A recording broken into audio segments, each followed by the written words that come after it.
Boa tarde, sejam todos bem-vindos ao nosso evento de hoje, a nossa live.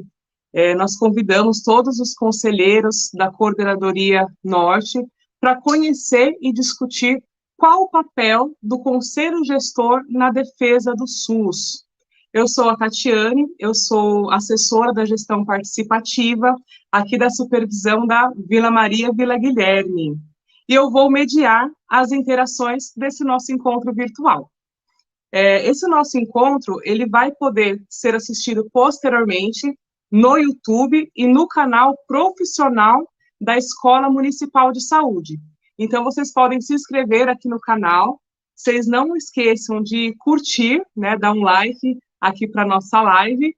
E depois vocês podem compartilhar também isso no grupo de WhatsApp de vocês, porque essa live vai estar disponível para compartilhamento, tá? Então, nós vamos à nossa programação.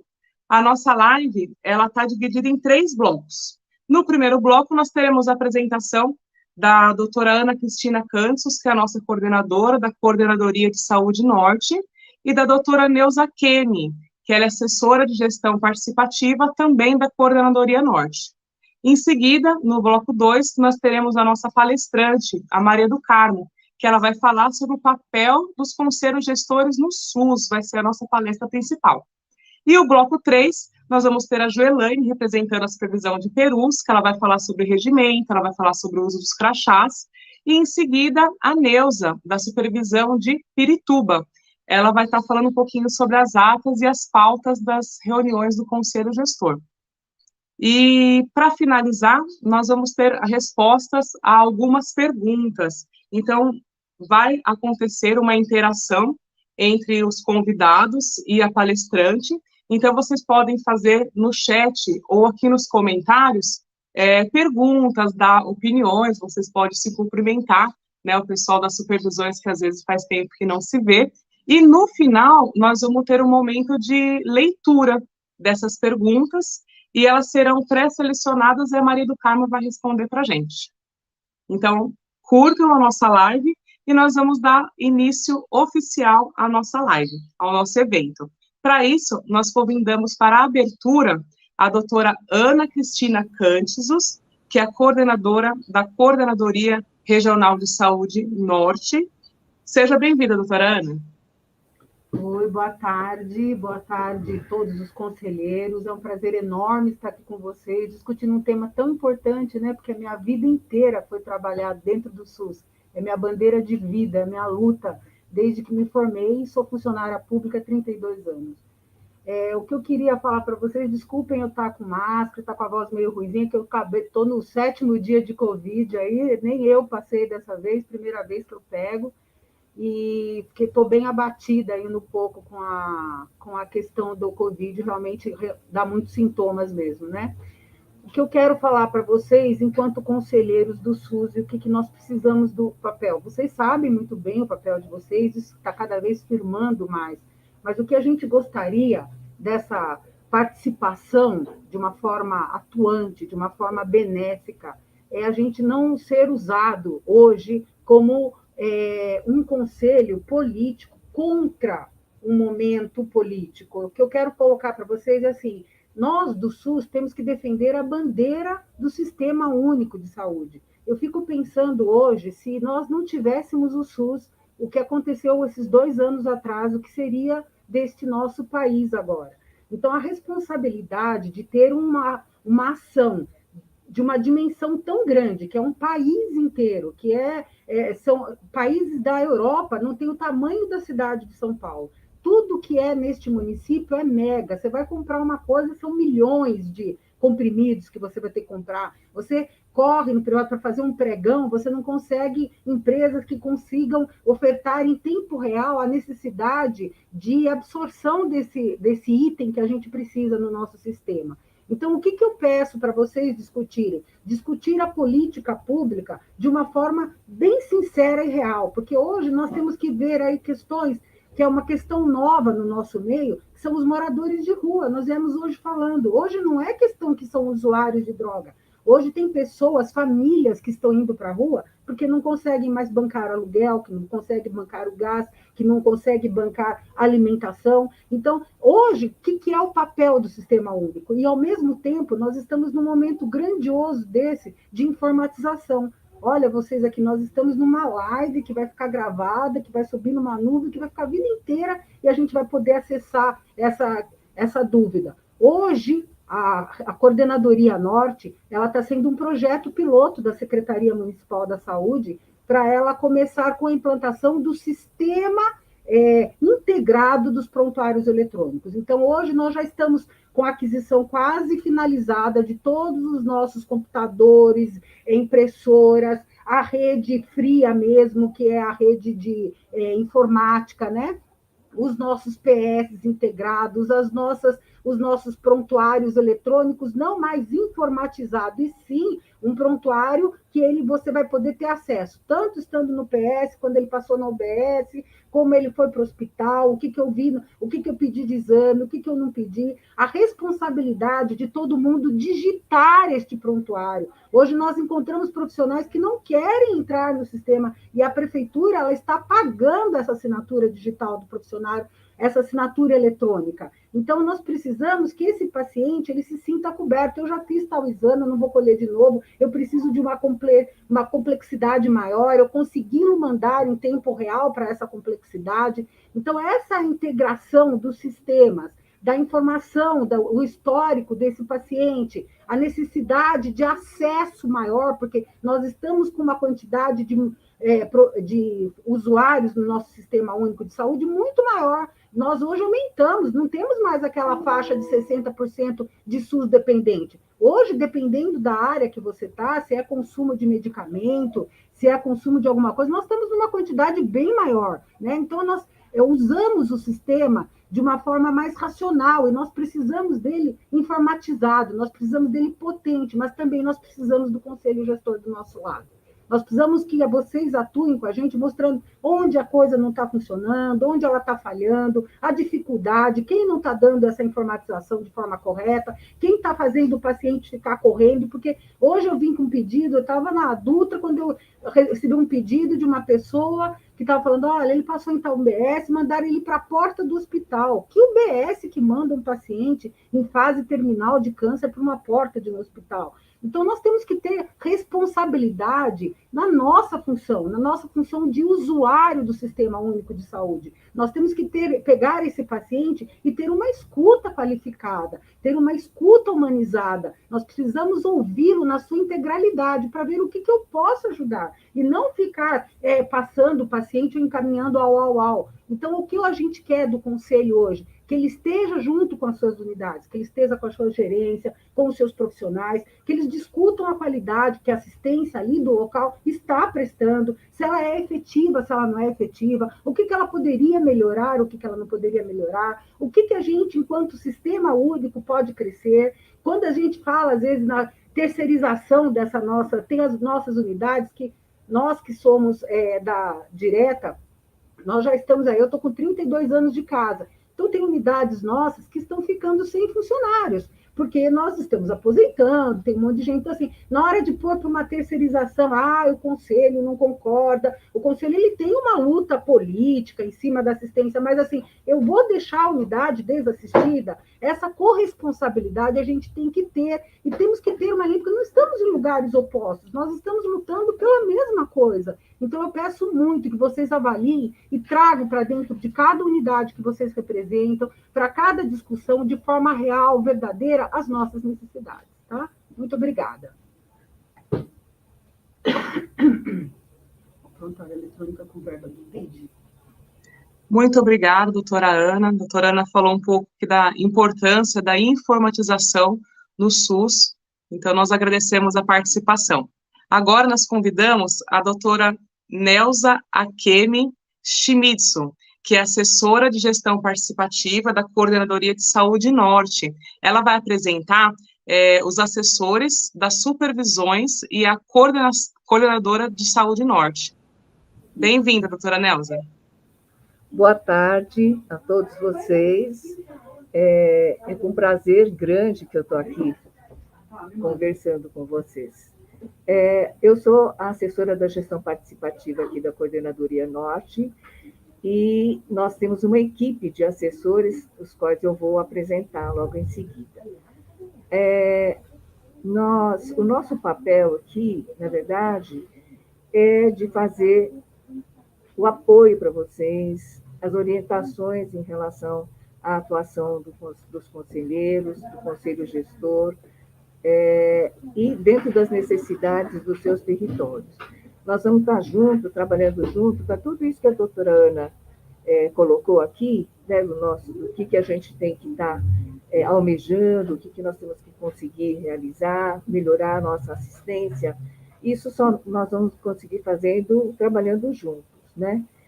E eu vou apresentar para vocês os nossos assessores. Nós somos uma equipe, né, de 6 pessoas. Aliás, são 6 supervisões, mas eu tenho mais gente trabalhando. E eu vou apresentar para vocês cada assessor de gestão participativa de cada território, tá? Essa atividade também ela está sendo realizada, e nós conseguimos realizar com a ajuda da Escola Municipal de Saúde, e aqui é a Jaqueline Dumont, que representa a Escola Regional de Saúde Norte. Tá? Então, vamos começar apresentando por Perus, que é mais longe, né, mais distante, e a nossa assessora de gestão participativa é a Joelaine. Muitos já devem conhecê-la, né? Outros que não conheceram vão ter o privilégio de trabalhar com a Joelaine. Dizem que ela é a favorita, viu? Tá bom? E aí nós vamos para Pirituba. Pirituba tem esses 2 que, para mim, são gêmeos. Onde um está, o outro está também, né? Que é a Neuza Policastro e o Luciano dos Santos de Souza. Eles são bastante ativos, e vocês podem contar com a ajuda deles em qualquer necessidade que vocês tenham no território. A seguir, nós vamos para Santana Jaçanã. Santana Jaçanã também tem uma equipe boa. Nessa foto, tem inclusive a supervisora da região, né, de Santana Jaçanã, que é a doutora Cristina Prumes. Nós temos a Érica e a Nagizawa, que é a assessora de gestão participativa, né, do território, e nós temos a parceria, né, sempre presente, da Gabriela Travaini Barreto. Ela faz parte da OS Caminhos de Damasco. A seguir, nós vamos para Vila Maria, Vila Guilherme. A Tatiane é ela que está mediando esse encontro, né? Vocês já tiveram o prazer de ouvi-la agora. Nós temos o Gabriel Shimaoka, que está ajudando agora na apresentação dos nossos slides, que também é o assessor da gestão participativa. E temos também a participação da Maria Aparecida Laia, nossa grande parceira na Vila Maria, que é da SPDM Afiliados. A seguir, nós vamos para... Qual será a próxima? Eu acho que a gente pulou a Freguesia do Ó e a Casa Verde. Eu acho que é antes. Vamos voltar para trás? Voltar no mapa? Isso. Aqui é da Casa Verde Cachoeirinha. Nós temos 2 AGPs. A Daniele, ela é a AGP da Casa Verde, e nós temos a participação do Márcio Borges, né, que tem colaborado muito, a parceria muito importante. Ele é parceiro na Casa Verde e na Freguesia do Ó, pela Associação Saúde da Família. E o último, que é a Freguesia do Ó, né? Na Freguesia do Ó, nós temos os 2, André Reis, que é o assessor da gestão participativa da supervisão, e, de novo, o Márcio Borges, que faz a parceria com o André pela Associação de Saúde da Família. Esta é a equipe, nós estamos aí juntos, Nós vamos estar juntos de todo o mandato de vocês, né? Eles vão estar auxiliando, orientando no que for preciso, tá? E eles são o que a gente pode dizer de ponta firme. Sem eles, a gente não conseguiria fazer uma grande parte do nosso trabalho no território, né? O nosso território é muito grande. Eu parabenizo vocês e espero que vocês tenham muito sucesso. É uma empreitada trabalhosa, difícil, mas eu acho que ela é compensadora. E para que isso aconteça e que a gente consiga defender o SUS, conseguir a melhoria da assistência, melhorar o acesso, né? Nós só podemos fazer isso juntos, né? E assim como nós vamos orientar, nós vamos tentar seguir o que vocês trazem de problemas, né? Para a gente estar discutindo, vendo quais são as soluções que nós podemos encontrar para resolver. Então, eu acho que vocês estão bem amparados, são pessoas competentes e estão sempre abertos para ouvi-los, tá bom? Boa sorte e sucesso. Muito obrigada, doutora Nelza, né, por apresentar toda a equipe aí da Coordenadoria Norte, e cujo objetivo nosso é trabalharmos juntos para melhorar toda a assistência do SUS. Muito obrigada. Agora, nós teremos a apresentação da Maria do Carmo, da Escola Municipal de Saúde. Ela vai falar sobre o papel dos conselhos gestores no SUS. Seja bem-vinda, Maria do Carmo.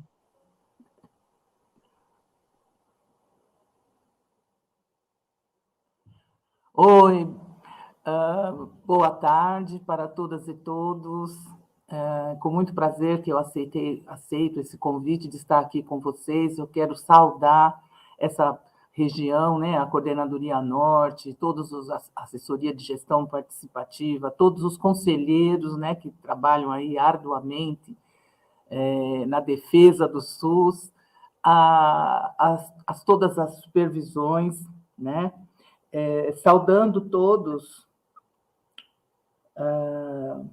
principalmente pensando no momento que nós estamos vivendo e passando, né, no que diz respeito à saúde, que tem sido esse trabalho conjunto que tem ajudado, de alguma forma, o SUS estar vencendo com tanta dificuldade essa pandemia, né, que está nos assolando. Então, é um bom exemplo do papel do conselheiro. Quando a gente fala, o tema, né, nosso tema hoje é o papel do conselho gestor na defesa do SUS. Então, a gente precisa também entender um pouquinho que SUS é esse, como é que nós chegamos até aqui, e é essa que vai ser a minha fala, compartilhar um pouco com vocês, rapidamente, um pouco do que é esse SUS, aonde nós vamos, por onde nós estamos caminhando, né? Vamos contar algumas coisas. É claro que esse é nosso primeiro encontro educativo, haverá outros. É a ideia da escola trabalhar com isso, né? Trabalhar com a capacitação dos conselheiros. Eu sou a Maria do Carmo, sou da Escola Municipal de Saúde. Um dos meus papéis na escola é justamente apoiar as regiões e apoiar a gestão participativa. Aí, em relação à Norte, a gente trabalha juntinho com a Jaqueline, que vocês vão ter também o prazer de conhecer, e haveremos ainda de ter muitos encontros, né? Com certeza.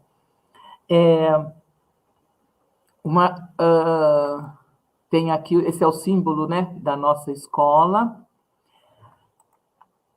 Eu vou contar rapidamente um pouquinho dessa história do SUS. O título até é esse, né? Revisitando a história, porque de vez em quando a gente tem que olhar um pouquinho para a história, para ver quando nós chegamos no momento presente, né? O que se foi acumulando ao longo do tempo, e assim a gente aprende muita coisa, quando a gente olha um pouquinho para o passado, né? Primeira coisa, que é uma coisa que quase todo mundo sabe, né? Que tudo partiu do que a gente chamava de movimento de saúde. Nós estamos no século 21, 2022, mas, na verdade, foi lá na década de 70 que se começou a pensar, começou a se organizar, começou a se discutir a questão da saúde. E onde é que isso começa de uma forma muito forte? Em vários pontos da cidade.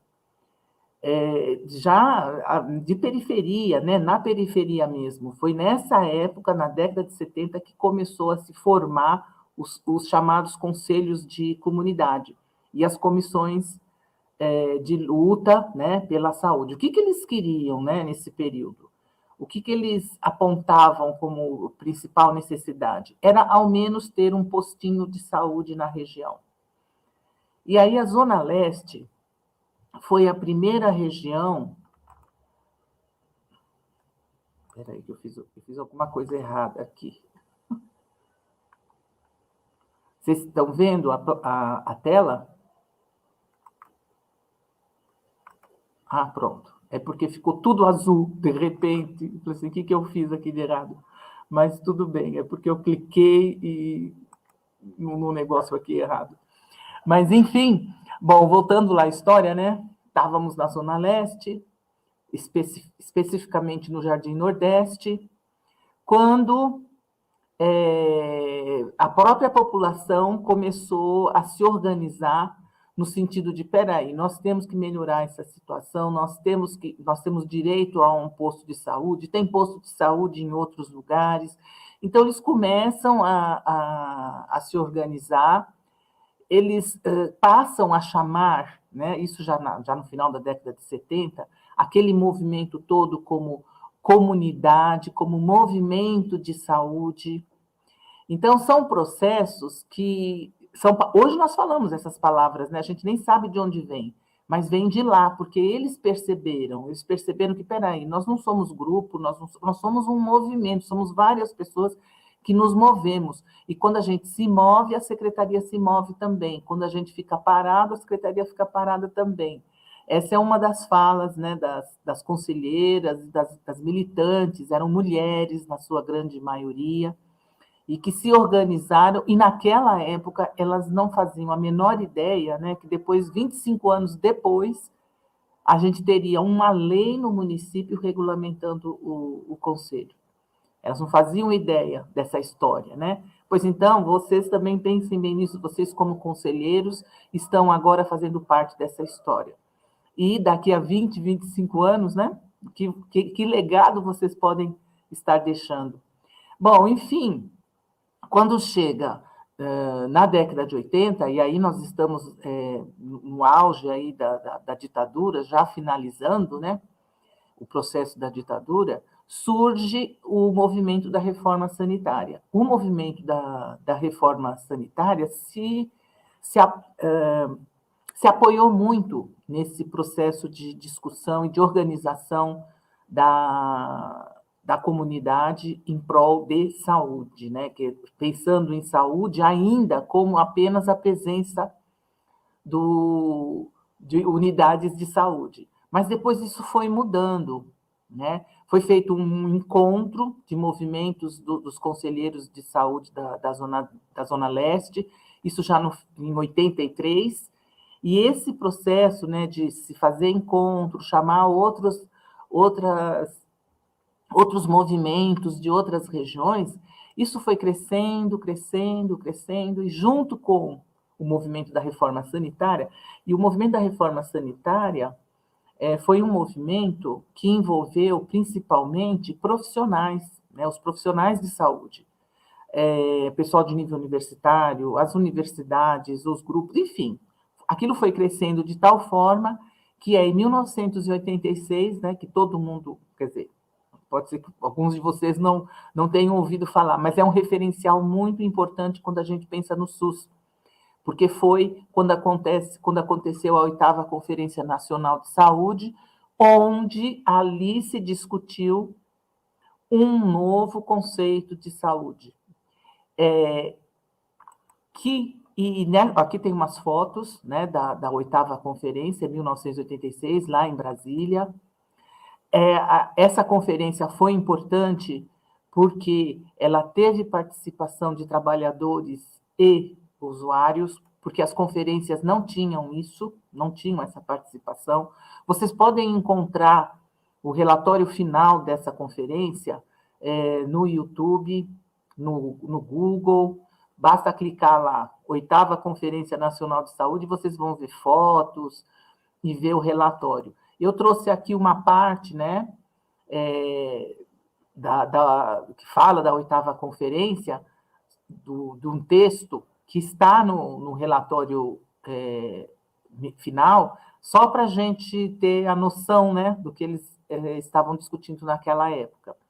Então, primeiro, assim, é importante lembrar que foi em 86 e 2 anos depois a gente tem a Constituição, e na Constituição a gente tem o tema saúde, né, que é um tema central, porque mobilizou muito a população, o movimento da reforma sanitária, e para poder contribuir na Constituição. E lá na Constituição nós temos todos os direitos do SUS garantidos, né? Mas precisamos continuar lutando por eles, né?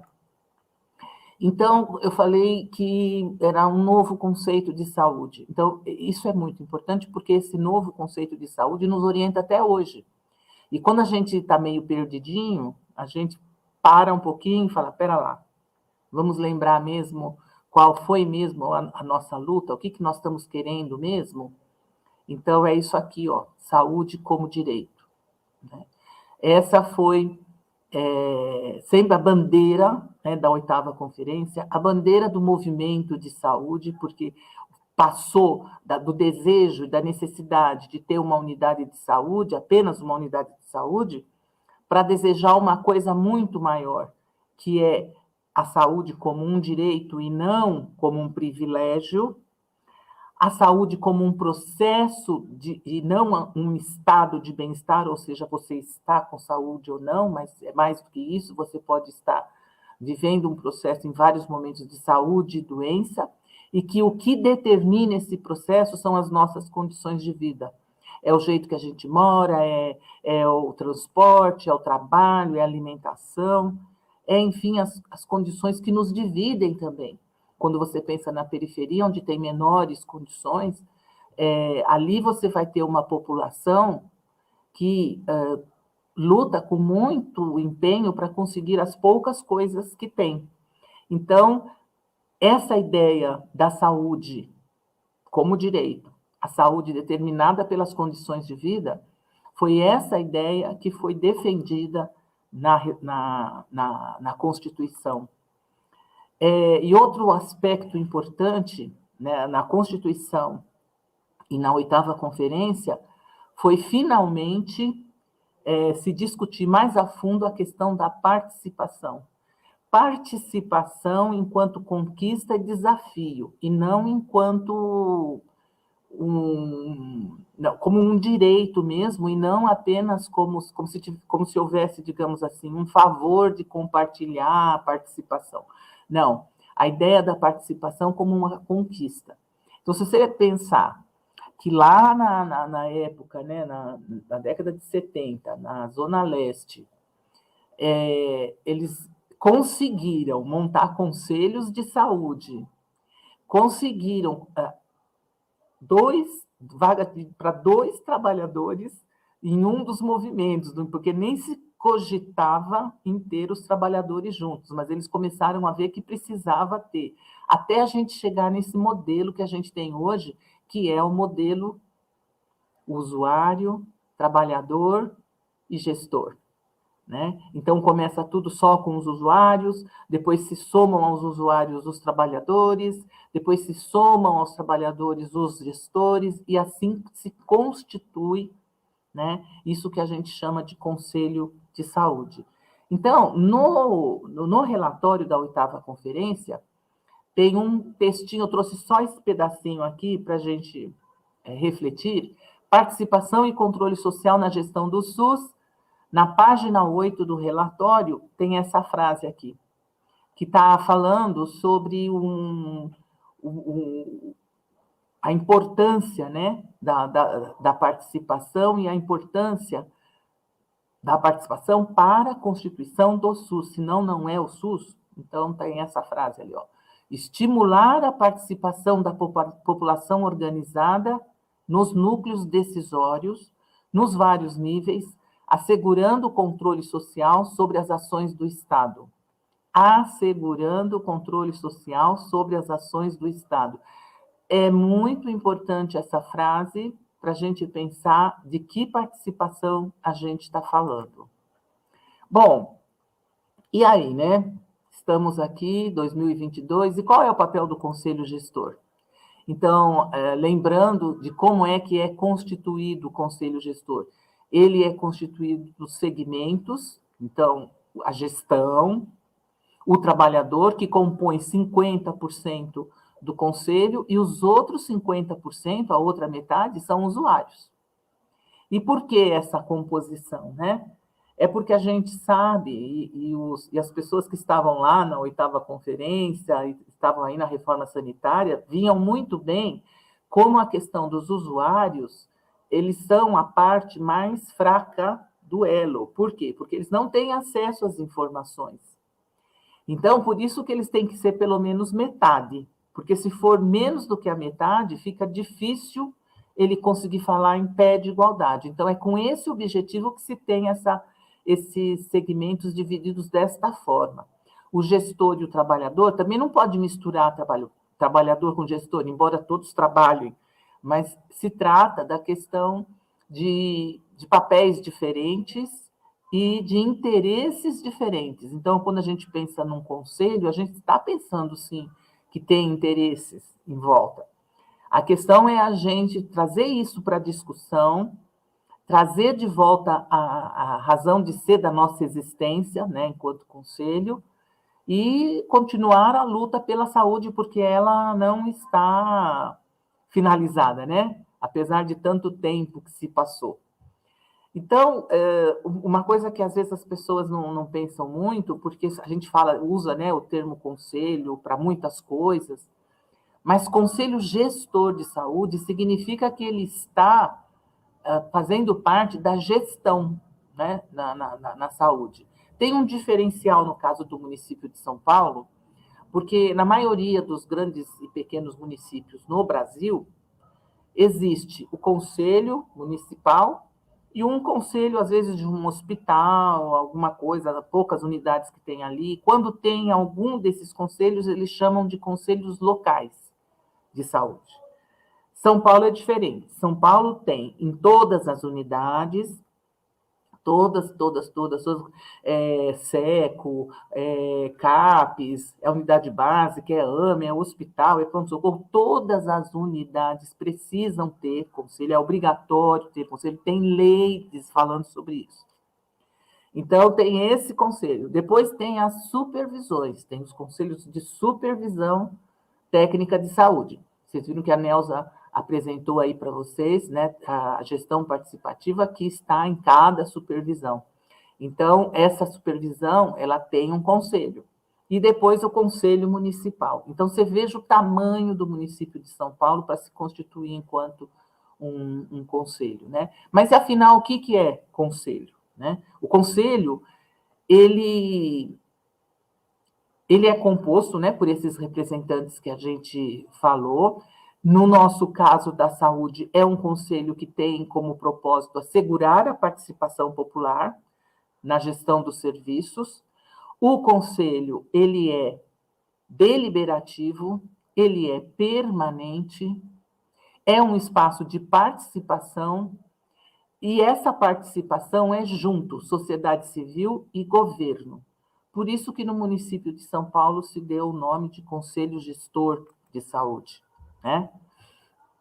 Bom, nós também temos, dentro aqui no município de São Paulo, esse modelo da gestão participativa. A gestão participativa é uma política no Brasil, né, do SUS, porque foi instituído lá no Ministério da Saúde uma secretaria de gestão participativa, e essa secretaria elaborou uma política nacional de gestão participativa.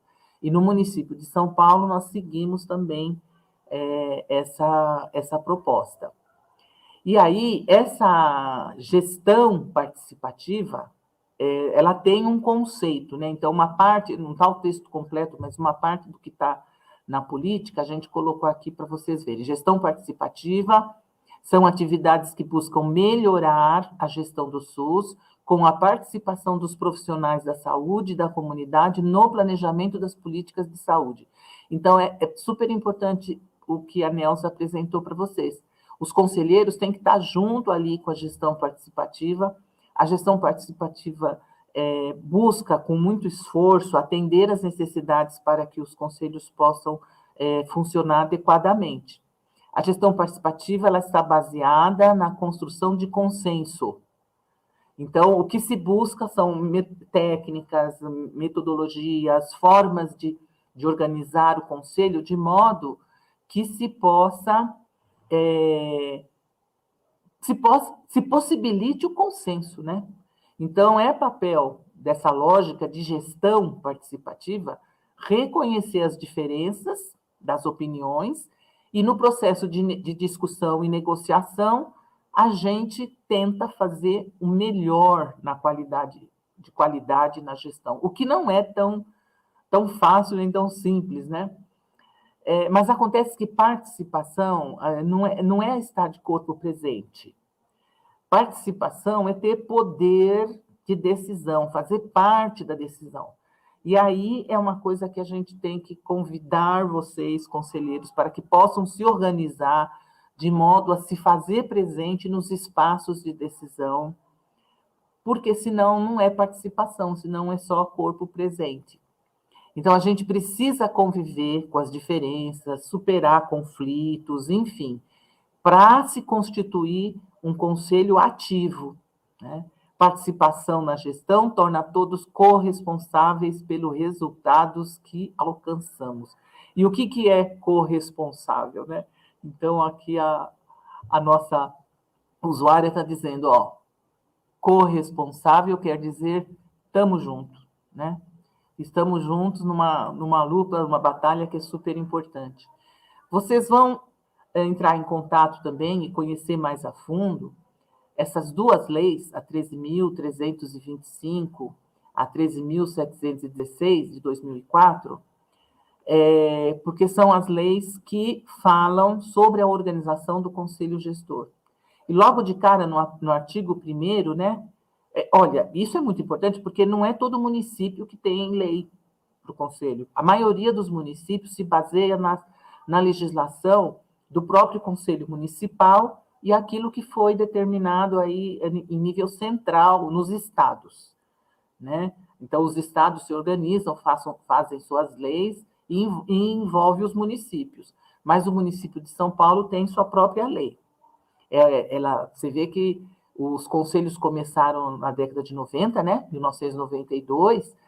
10 anos depois, em 2002, já vem a primeira conquista-se, né? Essa primeira lei para o Conselho Municipal. E aí, no artigo 1º da 13.325, ele já fala, essa lei, né, institui os conselhos gestores com caráter permanente. O que significa permanente, né? Significa que não pode acabar com o conselho. Só vai acabar com o conselho se acabar com a lei. Se mudar a lei, aí pode. Fora isso, não tem como acabar, pelo contrário, né? Para seguir a lei, significa que você tem que ir ampliando os conselhos conforme os serviços vão ampliando também. Ele é permanente e deliberativo. Deliberativo quer dizer o quê? Que ele participa da decisão, ele delibera, decide. Mas essa decisão é uma decisão compartilhada, com gestão também. Gestão e usuários. Por isso que é 50% usuários, 50% gestão. Nesse 50% da gestão, tem metade gestor, metade trabalhador. Então, tem aí essa questão. Então, nem sempre o usuário sente que, de fato, ele está participando e deliberando junto. Mesmo porque ele ainda também está aprendendo quais são que coisas esse conselheiro tem que saber para poder participar da deliberação. Então, isso é uma coisa que a gente tem que ajudar vocês. Eu, enquanto escola, o pessoal da escola municipal, a gestão participativa, para ir fortalecendo, né, e fazendo crescer a concepção do conselho.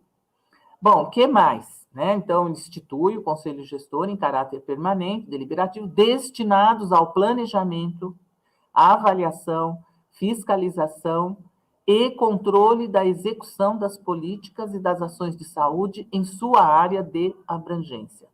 Então, esse é o primeiro artigo da Lei 13.325. E já está dizendo que o Conselho Gestor, ele tem atuação no planejamento, na avaliação, então isso é participar. E a gente precisa estabelecer, né? Tem caminhos que a gente está tentando percorrer aí para cada vez preparar melhor o Conselho nesse sentido.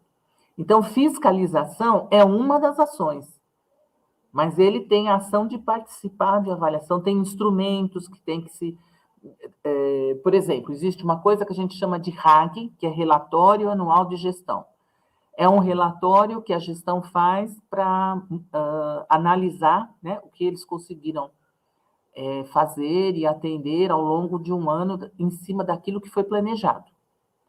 Vocês vão entrar agora, né, no conselho, já tem um plano que de 4 anos já tem um plano escrito, tem uma programação anual, mas aí vocês vão participar do quê? Do controle disso aí, né? Analisar, fiscalizar. Plano já está pronto, porque a cada 4 anos tem um plano, mas é preciso acompanhar, porque pode haver mudanças. Então, compete ao Conselho acompanhar, fiscalizar, né? Controle da execução das políticas e das ações de saúde. Então, tem que conhecer que políticas são essas, né? Na sua área de abrangência, porque a política aqui, a lei está se referindo à região. Então, a supervisão, o espaço da região da supervisão é o espaço de abrangência do conselho gestor. Pode ser um conselho da unidade, pode ser um conselho da supervisão. E, enfim, depois, no artigo 7º, é o que a gente usa como referência nessa lei, ele vai explicar cada uma das coisas a qual competem ao Conselho. Então, sempre vai aparecer acompanhar, avaliar, fiscalizar, propor, aprovar medidas para aperfeiçoar planejamento, organização, avaliação, acompanhar o orçamento participativo, solicitar ter acesso a informações de caráter técnico, administrativo, então aí é junto com a gestão participativa, examinar propostas, denúncias, queixas, então, estar muito junto com a ouvidoria, os conselhos de unidade, ter espaço de escuta com a população. Dentro do conselho, os usuários têm que conversar com usuários. O representante do usuário só pode representar o usuário se ele estiver em sintonia com o usuário, atento às queixas, às questões, às necessidades desse usuário. A mesma coisa acontece com o trabalhador. O trabalhador precisa estar conversando com os trabalhadores para entender quais são as demandas do trabalhador, para levar isso no conselho. E o gestor, igualmente. O gerente da unidade, ele é o que a gente chama de conselheiro nato. Pelo fato dele ser gerente da unidade, obrigatoriamente ele é conselheiro, faz parte do cargo que ele ocupa. Então, ele também precisa se preparar para fazer esse papel, porque ele é lá uma parte do conselho, né? Ele não é o todo do conselho, mas ele fala em nome da gestão. Então, a gestão também precisa fazer seus espaços de conversa, que são próprios da gestão, para poder compartilhar, né, essas discussões nos conselhos, né? Definir estratégias de ação, visando a integração dos trabalhos da unidade, elaborar e aprovar seu próprio regimento. Então, é uma das coisas, né, que o Conselho, uma das ferramentas do Conselho é o regimento. O regimento é aquilo que vai descrever como é que ele vai funcionar, tá? Bom, qual é a diretriz do SUS que norteia a formação dos conselhos gestores? É aquilo que eu já tinha colocado, que é a questão da participação. Então, só para chamar mais atenção, a questão da representatividade, voltando o que eu já coloquei, é fundamental ser, de fato, representativo. E, para ser representativo, você tem que conversar com aqueles a quem você representa. Senão, não é representativo. Participação enquanto igualdade de poder. E isso significa que a gente tem que ter domínio das coisas, né? Conhecer as coisas. E, para conhecer as coisas, a gente tem que fazer do processo que a gente sempre costuma chamar de ação conselheira, um processo de aprendizagem. É esse o papel nosso da escola, que a gente ainda faz com muita dificuldade, mas que também fazemos com muito amor, e tem muita gente boa, e principalmente aí na região norte, que a gente conta sempre com o pessoal com as suas experiências únicas, né? Então, por conta disso, por essa prática, né? Essa prática conselheira, ter essa capacidade de construção conjunta, né?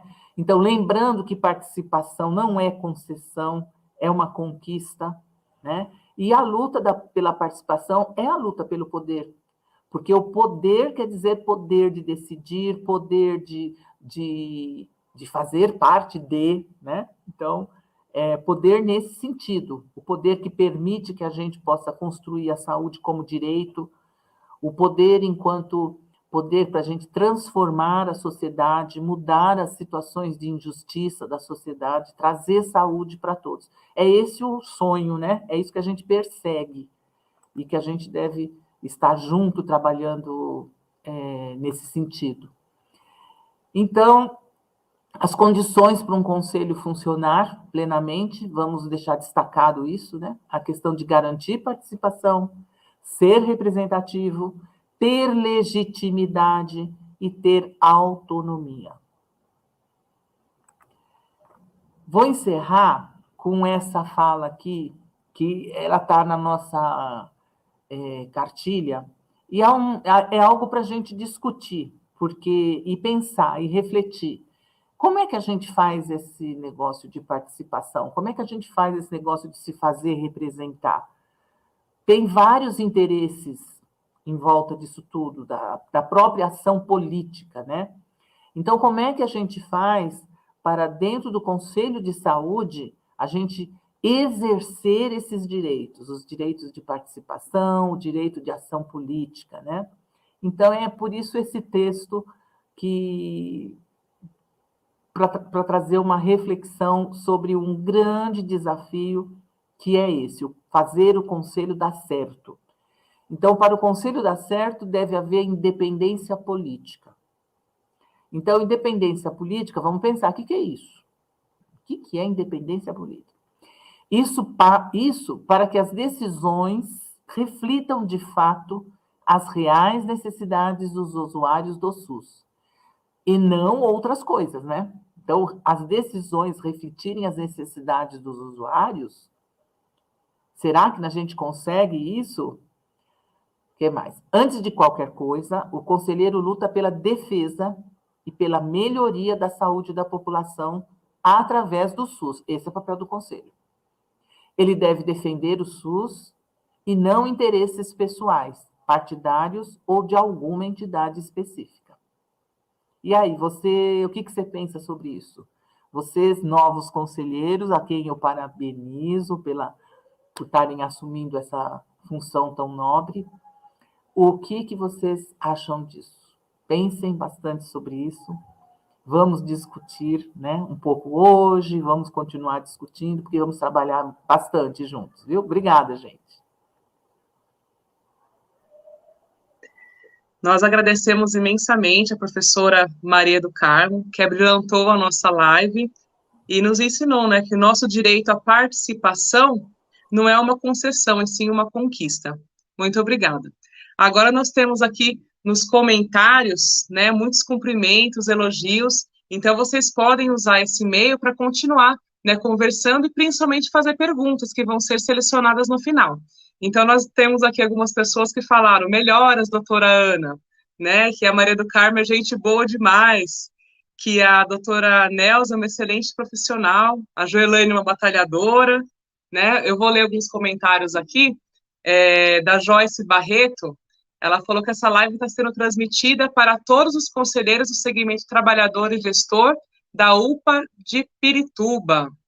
O Carlos Luiz, ele parabenizou todos os AGPs e conselheiros, gestores desse biênio, 2022-2023. O Carlos Luiz, ele falou, doutora Nelza é uma excelente profissional, que tudo que é possível nos auxilia, parabéns pelo trabalho. E o Luciano Souza, que falou que a 8ª conferência foi um marco, pois traz a participação da sociedade civil organizada nas discussões sobre políticas públicas para a saúde. Muito bem. Então, que todos continuem aí deixando seus comentários, né? Quem não se inscreveu, pode se inscrever aqui no canal. E nós vamos continuar. Agora, dando continuidade a esse evento, nós teremos a apresentação da Joelaine, né? Como foi falado, ela é preferida. A Joelaine, ela é a GP da Supervisão de Perus, e ela vai falar um pouquinho para a gente sobre o regimento e sobre o crachá. Passo a palavra para você, Joelaine. Tá, legal. Vocês vão colocar a apresentação aí? Vai entrar, né? Boa tarde, pessoal. Um prazer enorme estar aqui com vocês. Eu estou na gestão participativa e sou uma defensora do Sistema Único de Saúde e acredito que o Conselho é o meio para a gente lutar e melhorar o Sistema Único de Saúde. Então, eu sou suspeita de falar, porque eu brigo com qualquer um para defender o SUS e para defender os conselhos. Quem me conhece sabe dessa trajetória. Eu queria agradecer a Maria do Carmo, que é a nossa professora, e ela é muito próxima da gente nas regiões, sabe? Então, é educação permanente. A gente está sempre aprendendo muito com a Maria do Carmo, queria agradecer. A doutora Nelza, nossa, ela consegue apoiar a gente em tudo, a gestão participativa, então eu queria agradecer demais a doutora Nelza pelo carinho, pela parceria, a gente chora junto, a gente descobre coisas juntas, então é um trabalho muito próximo mesmo, e eu queria agradecer a doutora Nelza e todos os AGPs que são muitos parceiros, e os conselheiros, né? Porque sem os conselheiros, segmento usuário, segmento trabalhador e segmento gestor juntos, a gente não consegue nada, né? A gente não consegue caminhar. E aí eu vou falar um pouquinho sobre o regimento interno. O regimento interno, toda unidade, assim que o conselho o novo conselho toma posse, a unidade, a primeira coisa que eu dou conselho, assim, geralmente, para discutir, é o regimento interno. Geralmente, os conselhos não gostam muito de discutir regimento interno, não, porque é uma parte mais, vamos falar, burocrática, né? Mas, embora seja um pouco burocrático essa discussão, e tem que estar todo mundo junto, e fala um pouquinho de lei, né? Que lidam com a lei, não é fácil fazer regimento interno. O Conselho de Perus, ele tomou posse agora no dia 31 de março, e acho que a gente está indo para a 4ª reunião que a gente está discutindo o regimento interno. Então, não é uma tarefa fácil. Eu vou falar, mas depois vocês podem se aprofundar, né? Nessa questão do regimento interno. Então, toda unidade de saúde deve ter o seu regimento interno, que expressa o funcionamento do conselho gestor. Aí você pode passar o próximo slide. E aí, passou demais. Isso. O regimento, ele deve ser elaborado e ele deve seguir a legislação vigente. Então, assim, ele norteia a função conselheira, né, que é planejar, avaliar, fiscalizar, controlar as políticas públicas, ações de saúde, né? Então, o regimento interno, ele vai contribuir na melhoria da situação de saúde do território, né? Ele vai garantir a normativa daquele conselho, né? As regras de convivência, a normativa daquele conselho. Por isso, apesar de ser de ter uma certa resistência, a gente percebe uma certa resistência, assim, né, de fazer o regimento interno. Então, geralmente, a gente que é gestão participativa, a gente fica cobrando dos conselhos, das unidades, o regimento.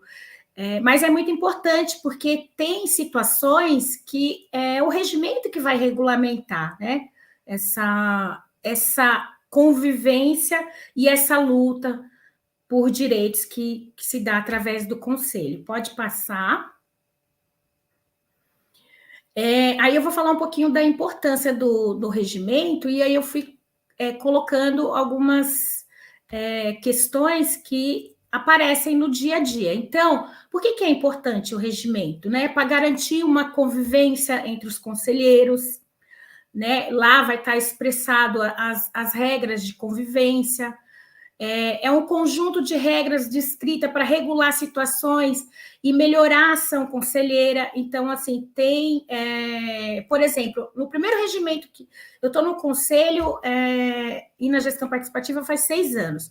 O primeiro regimento que eu lembro que a gente discutiu foi logo que implantou o conselho de Perus, que era junto, era supervisão Pirituba-Perus. Aí depois, através de uma luta do conselho, a gente separou os conselhos, as supervisões. Hoje em dia tem a supervisão de Pirituba e tem a supervisão de Perus. E aí eu lembro que o primeiro regimento que Perus fez, no seu primeiro mandato enquanto supervisão separada, a gente fez o regimento e a gente não colocou a questão das faltas. Então, foi uma dificuldade, demorou, acho que, quase um tempo bom para o conselho conseguir afinar e conseguir trabalhar em conjunto mesmo, porque tinha algumas pessoas que estavam no conselho, estavam faltando, porém não tinha no regimento quantas faltas o conselheiro deve ter, por exemplo. Estou dando um exemplo assim.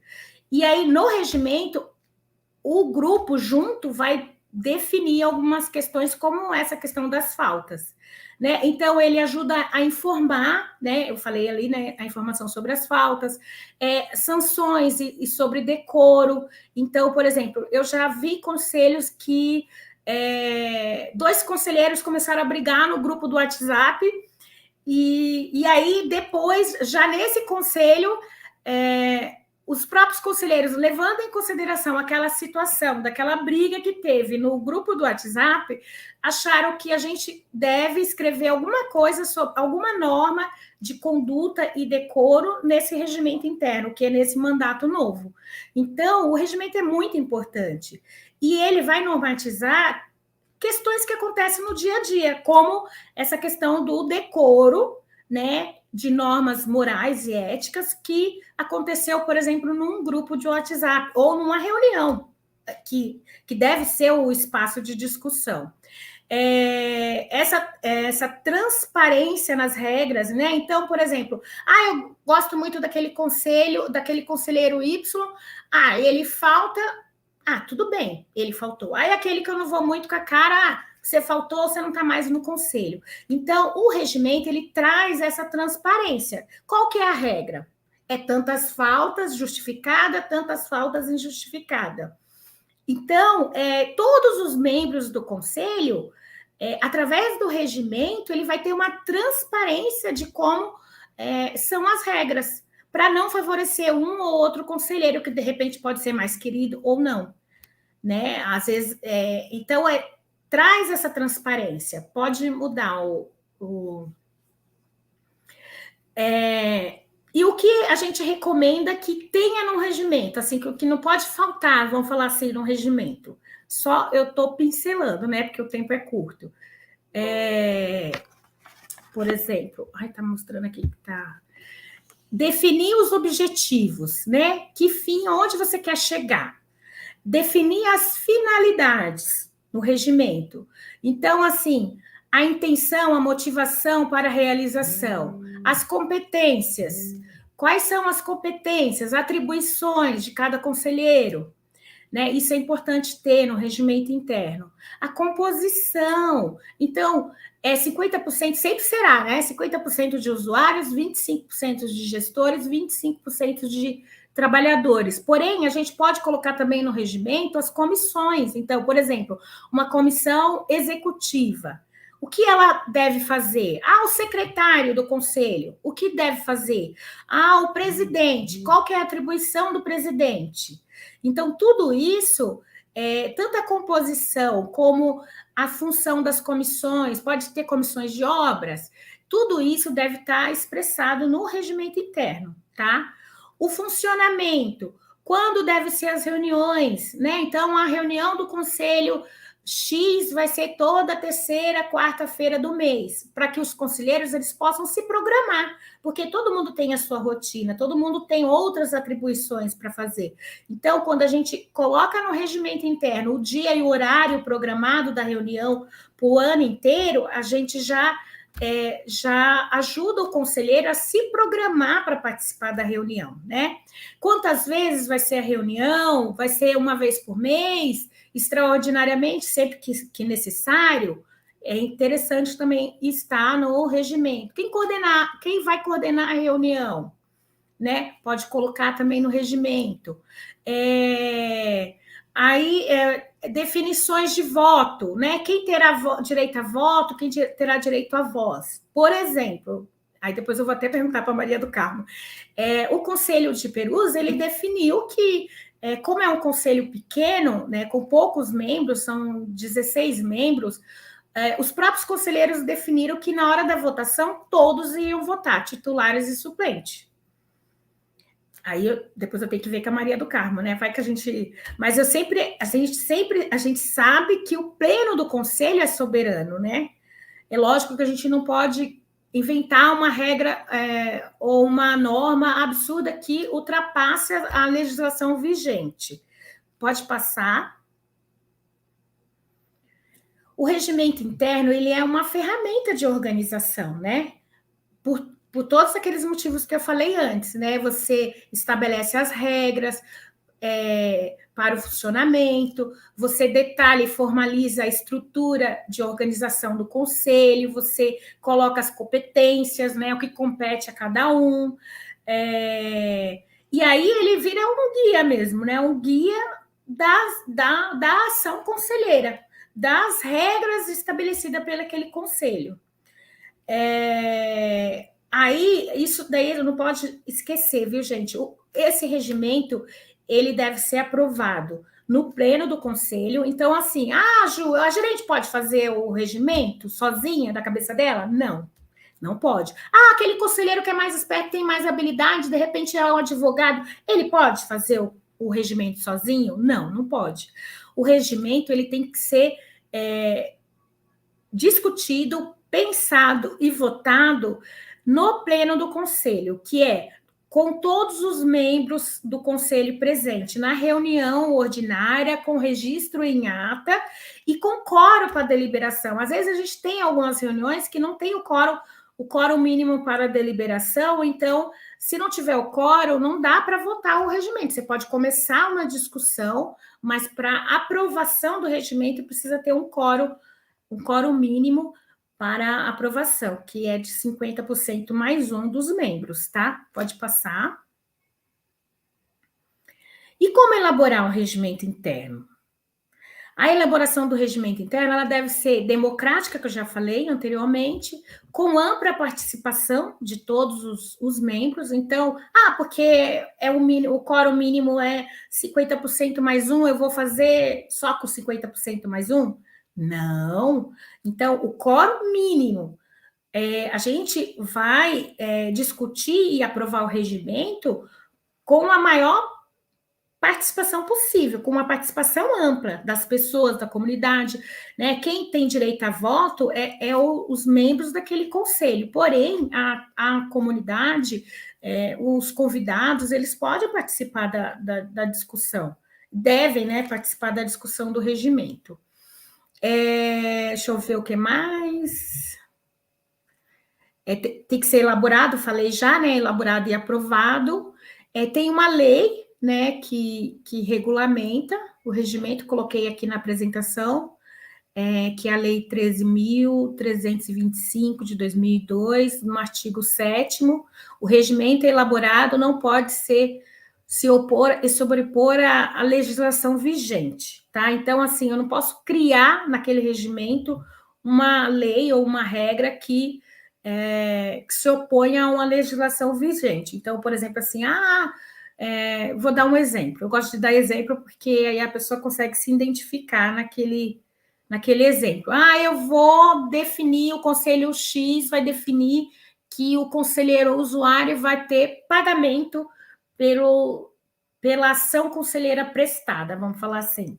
Não, por quê? Está previsto em lei que o conselheiro é um trabalho, vamos falar, voluntário, né? E que não está previsto em lei o pagamento para aquele conselho. Então, eu estou dando um exemplo de um artigo que eu não posso colocar no meu regimento interno, porque ele fere uma legislação maior, tá? Pode mudar. Aí eu coloquei algumas orientações, tá? Um dos princípios de ferramentas de trabalho do Conselho Gestor é a reunião, né? Aí eu já tinha falado, sempre priorizar. Ju, eu posso compartilhar no WhatsApp o regimento? Pode compartilhar para as pessoas estudarem em casa antes, de repente dar uma lida, mas eu não posso discutir o regimento num grupo de WhatsApp. Eu tenho que ser no pleno da reunião, eu já falei, né? No colegiado, né? No grupo, com direito a voto. Pode mudar. E aí eu vou falar um pouquinho do uso, todas essas informações que eu passei, depois que terminar minha fala, eu vou entrar lá no YouTube e vou colocar o link da cartilha do Conselho Gestor, que foi feito pela escola, né, pelo Conselho Municipal junto, e aí eu vou colocar o link e tem essas informações lá na cartilha, tá bom? Eu vou falar um pouquinho agora do uso do crachá, né? O crachá é de uso pessoal e intransferível, então eu não posso pegar meu crachá e passar para outra pessoa. Ele deve ser usado somente para identificação do conselheiro, né? Que facilita, quando você tem uma identificação, você facilita a interação entre os conselheiros, porque às vezes o conselho é um conselho novo, às vezes as pessoas ainda estão se conhecendo, e quando tem um crachá, eu posso olhar, por exemplo, eu tenho um nome difícil, então eu posso olhar lá e falar, Ju Elaine, lembrar o nome da pessoa também. Então, facilita a interação, garante a credibilidade e a organização, pode mudar. E aí, o que eu não posso fazer com o crachá? Visitar as unidades sem aviso prévio. Toda unidade, ela tem uma rotina, né? Ela tem atendimentos complexos. Então, o conselheiro ele deve evitar visitar a unidade, colocar meu crachá e vou lá visitar a unidade e aí quer a atenção da gerente, às vezes quer a atenção dos profissionais. Essa visita, ela deve ser tirada no pleno do conselho, e ela deve ter um aviso prévio, porque a unidade ela tem uma rotina, e essa rotina é uma rotina de saúde, né? De cuidados de saúde, que tem uma complexidade. Então, às vezes, o gerente ou o trabalhador ele não consegue sair naquele momento do seu atendimento para receber o conselheiro como ele merece. Se tem um aviso prévio, a unidade ela consegue se organizar para deixar uma pessoa responsável para receber aquele conselheiro, tirar as dúvidas, dialogar, conversar, tá? Pode passar. O crachá também não me dá direito a gente usa o termo carteirada, né? Que é um termo, vamos falar, popular, mas é aquela pessoa que ela tenta usufruir, ela quer um benefício próprio, porque eu sou conselheiro ou porque eu estou com o crachá, então eu tenho a classificação de risco, aí eu quero passar na frente porque eu sou conselheiro, porque eu estou com o crachá. Então, o uso do crachá, ele não me dá o direito de ter um tratamento diferenciado ou levar uma vantagem no atendimento, que a gente fala passar na frente, né? E aí, eu fui pesquisar, esse uso de vantagens, ele está previsto em lei como um abuso de autoridade, tá? E não é coerente com a ação conselheira. Pode passar. Obrigada pela participação. Eu sou a Joelaine, da Gestão Participativa de Perus. Muito obrigada, Joelaine. Você deu uma aula para a gente aqui sobre o uso correto do crachá e sobre o regimento interno. Muito obrigada. Agora nós vamos convidar a Neuza Maria, ela é da supervisão de Pirituba. Ela vai falar um pouco para a gente sobre as atas das reuniões e as pautas das reuniões. Passo a palavra, Neuza.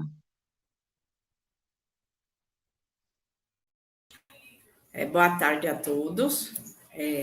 Primeiramente, queria parabenizar todos os AGPs da Coordenadoria Norte, a doutora Neuza, a Escola Municipal de Saúde, por este trabalho em prol da saúde pública, e juntos estamos buscando o fortalecimento dos conselhos gestores.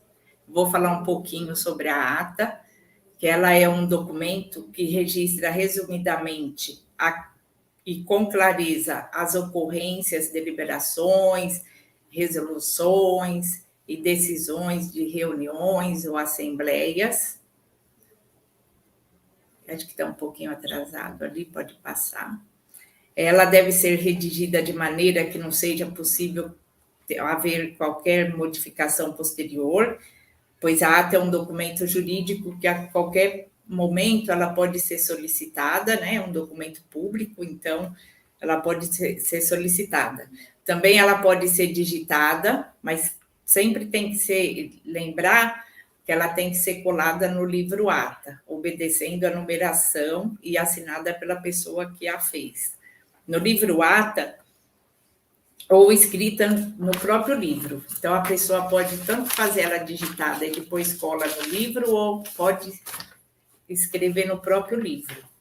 Os principais tópicos que devem constar na ata são a data, o local, horário de início e fim da reunião. Também é necessário saber onde e quando as pautas foram discutidas, se tem quórum ou não para deliberações, conforme o regimento interno do Conselho. As pessoas que estão presentes, colocar o nome, o segmento ao qual representa, se são titulares ou suplentes. Citar o nome dos convidados e qual o segmento ele representa. Os principais tópicos que devem constar na ata são fazer a justificativa de ausências dos conselheiros que não puderam estar presentes na reunião, né? Abrir para informes para os conselhos presentes ou informes da gestão, reforçando que reunião de conselho, elas não são meramente reuniões de informes, e sim com pautas definidas. As pautas devem ser citadas, as pautas da reunião, dá início à discussão. O conselheiro, ele deve conhecer a caracterização da unidade, pois assim, com conhecimento dos serviços ali prestados, poderá colocar pautas pertinentes para a reunião.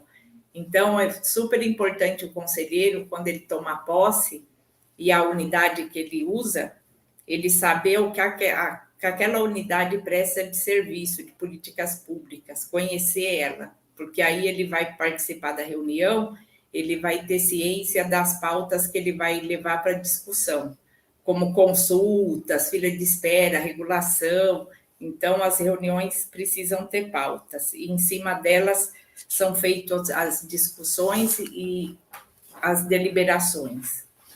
As estruturas da ata, elas não podem ter parágrafo, tá? A ata não pode ter parágrafo, ela tem que ocupar todo o espaço, né?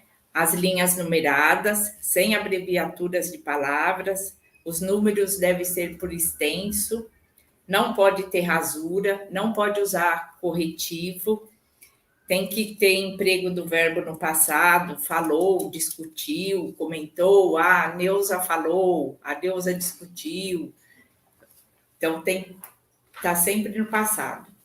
Colocar as deliberações da reunião, né? E, por último, coloca-se nada mais havendo a tratar, a reunião foi encerrada, coloca o horário, né? A presente ata foi lavrada por mim, citar o nome, a função, assinada por todos os presentes.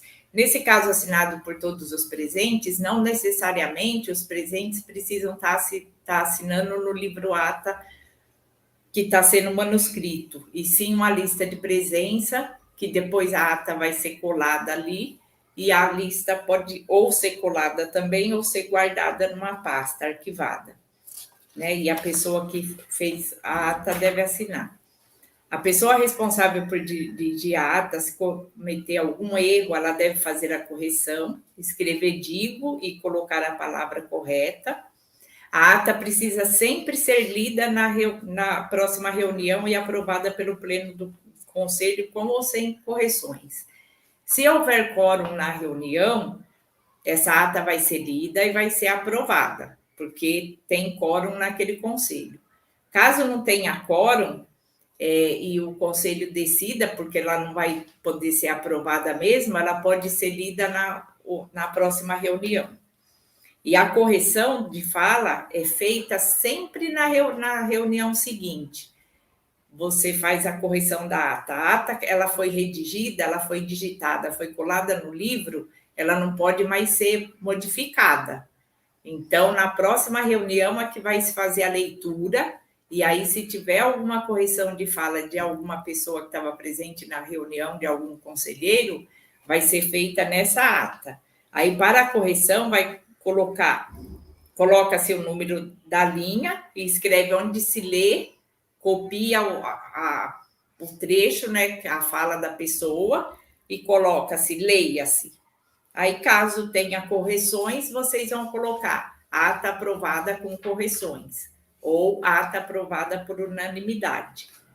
Então, é muito importante a confecção da ata, gente, a reunião do conselho, você está sempre conhecendo, verificando o trabalho daquela unidade, para você estar levando a dificuldade para a reunião do conselho, para vocês estarem discutindo lá na reunião as questões daquela unidade.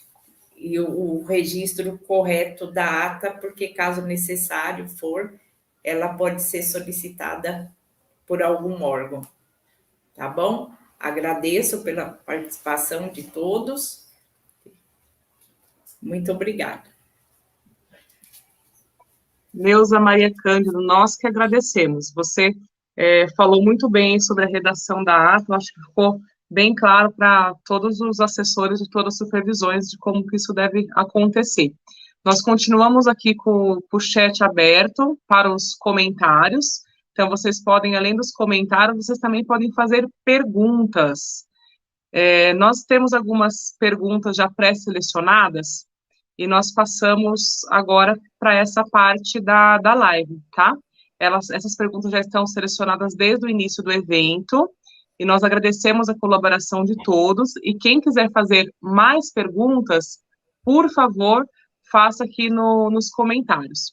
Então, a primeira pergunta, que já foi pré-selecionada aqui, é por que não existe conselho gestor nas coordenadorias de saúde?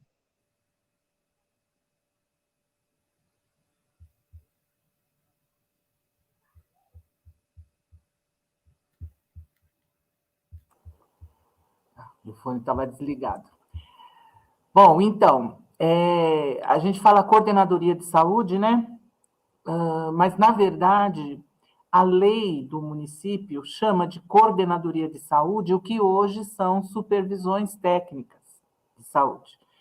Então, tem uma lei que eu acho que entre 2002 e 2004, né, faz muito tempo, que então fez a nova organização, na época, né, a nova organização da saúde, e foi naquela época, tem pessoas que podem até lembrar disso, que se concentrou nas subprefeituras os órgãos, né, que organizam a secretaria, as secretarias, as diversas secretarias. Então, qual que era a ideia?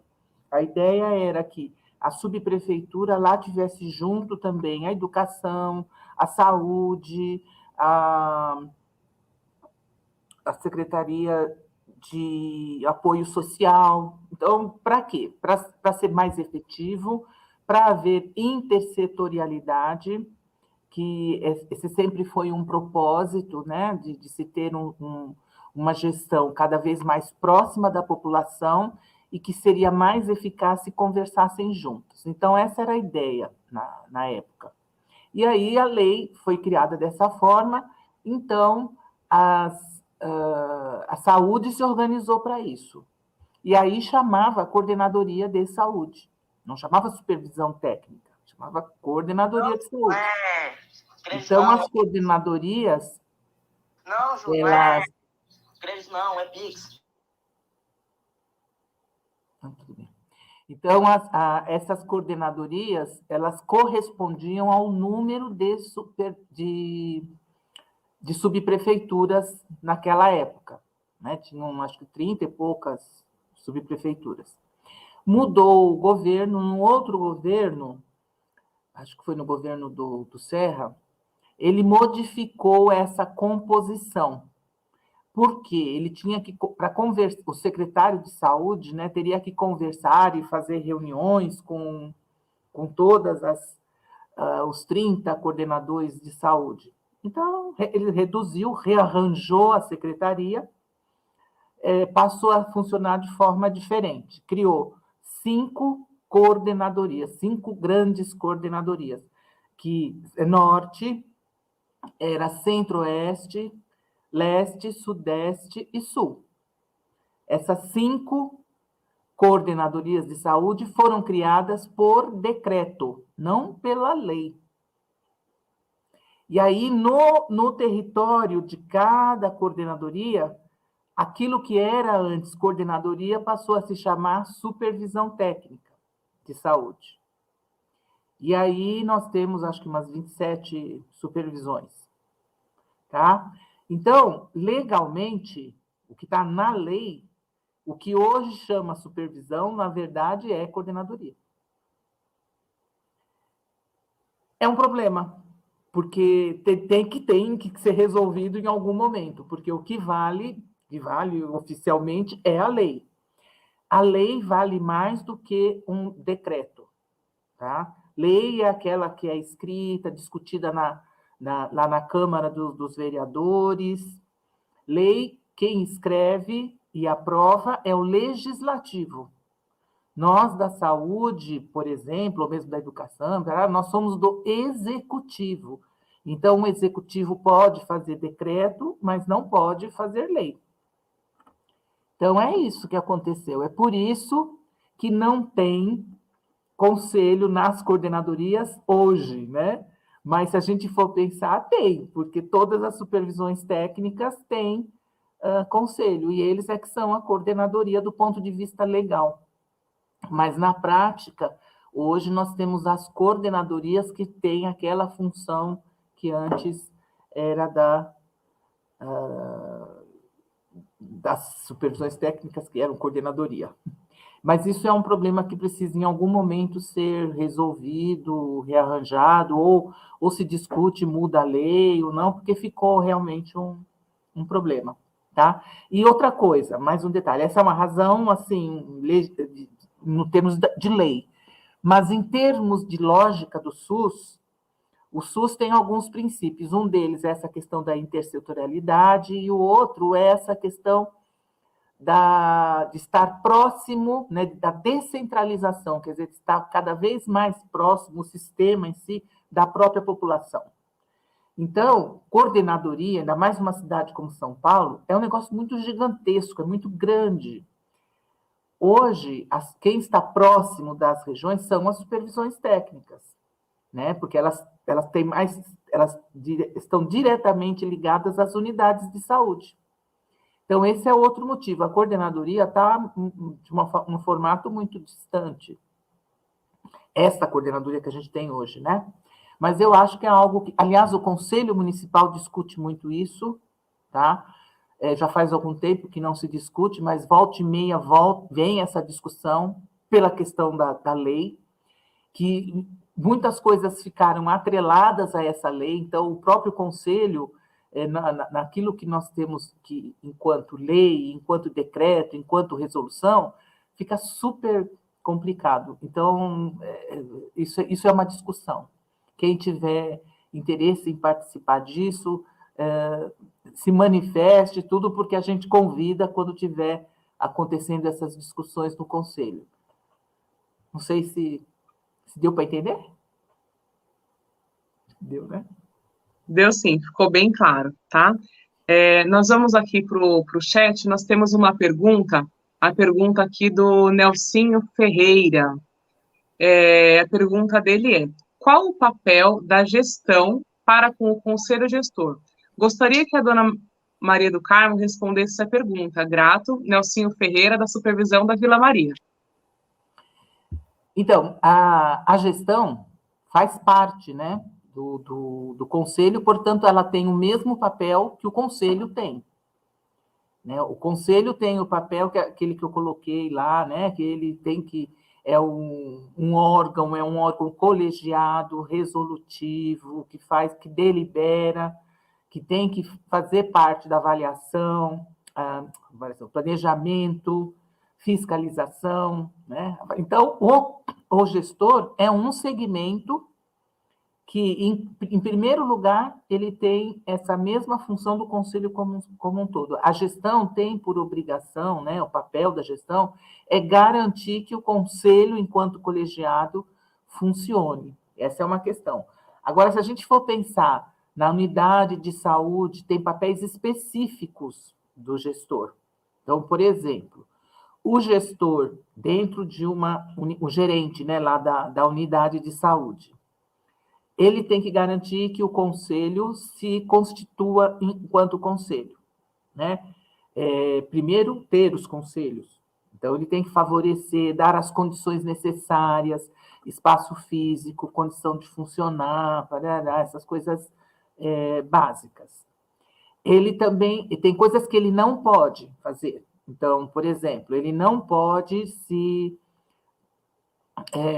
alterar ou interferir nos processos eleitorais de usuário nem de trabalhador. O gerente não pode escolher representante do trabalhador nem representante de usuário. Ele não pode fazer isso. Ele, enquanto gerente, pode indicar um representante dele. Digamos que ele não vá numa reunião, ele pode chamar alguma pessoa ali, da confiança dele, para fazer parte da reunião. Mas ele não pode interferir nos outros segmentos. Coisa que ele não pode fazer, né? Coisas que ele pode e deve fazer. Informar o conselho, manter o conselho da sua unidade a par do calendário, né, da unidade. Então, fazer avaliações dos serviços, coisas que estão sendo feitas ou deixou de fazer, problemas, soluções, a questão dos próprios relatórios. Como hoje nós estamos trabalhando grande parte das unidades como OS, o gerente tem que estar prestando conta. Antigamente, agora não sei como é que está em termos de calendário mesmo das regiões, mas era previsto periodicamente a apresentação das OS sobre o cumprimento do contrato de gestão em cada unidade. Ele tinha que fazer isso. Não sei como é que está, uma coisa para o conselho avaliar até, né? Porque faz parte da ação do gestor. Ele tem que garantir que o conselho da unidade dele lá está tendo acesso a todas as informações referentes ao contrato de gestão daquela região, daquela unidade, referente àquelas questões que os conselheiros estão perguntando, né? Então, outra coisa também, queixas, problemas, questões que vão aparecendo no dia a dia, no atendimento. O papel do gerente também é informar o conselho, dar as explicações que forem solicitadas. O gerente da unidade, o supervisor, e tudo, eles fazem parte do SUS, né? E quando a gente fala em termos de conselho, o gestor, ele tem um papel fundamental, enquanto gestão, considerando que o SUS tem uma gestão participativa, né? Olha só o termo, né? Gestão participativa. Então, o termo gestão participativa não é meramente um cargo burocrático, né? É uma concepção de gestão. Então, você está dizendo que a forma de fazer gestão no SUS é compartilhando, é participando, é decidindo junto.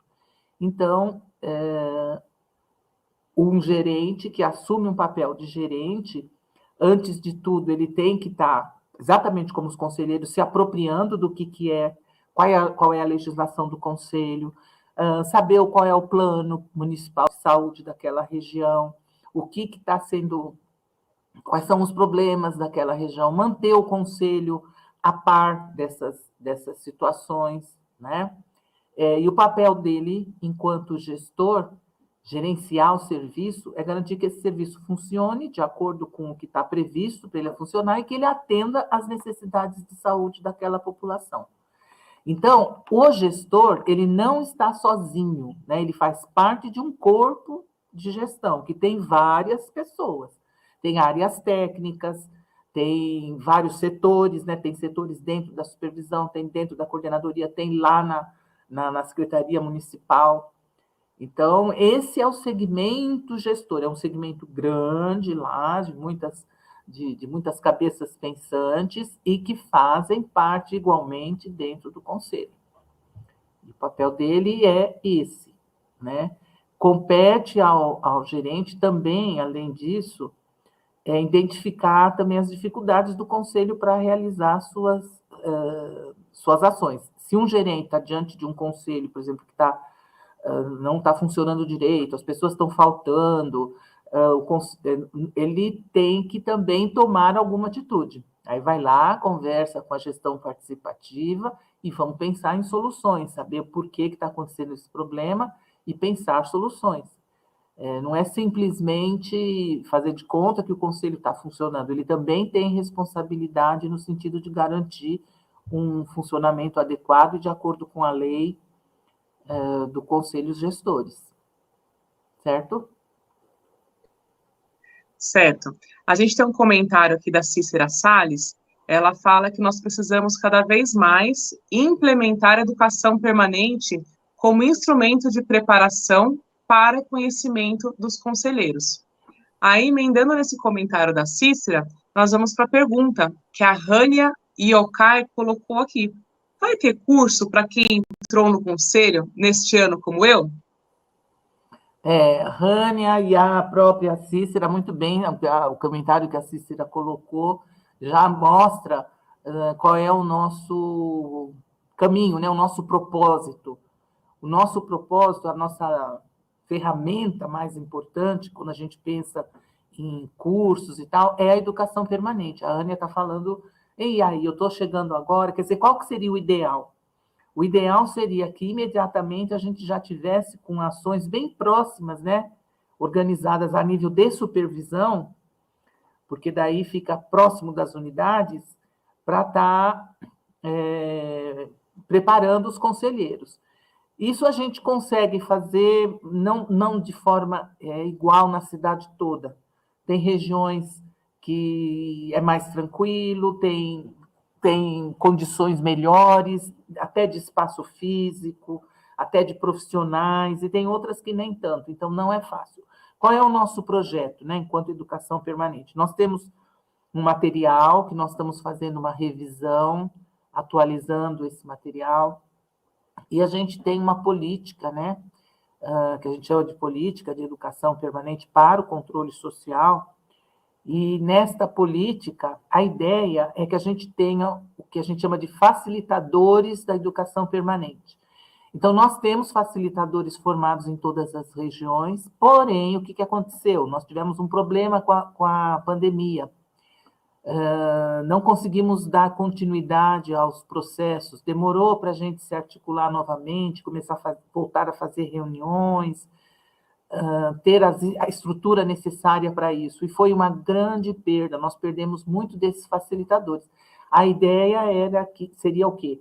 Cada região, com esses facilitadores e com a escola regional, elaborar, fazer seu planejamento, colocar seu planejamento, porque a gente tem um instrumento, né, de planejamento para as ações educativas, e aí a gente se organizar para ir tá fazendo.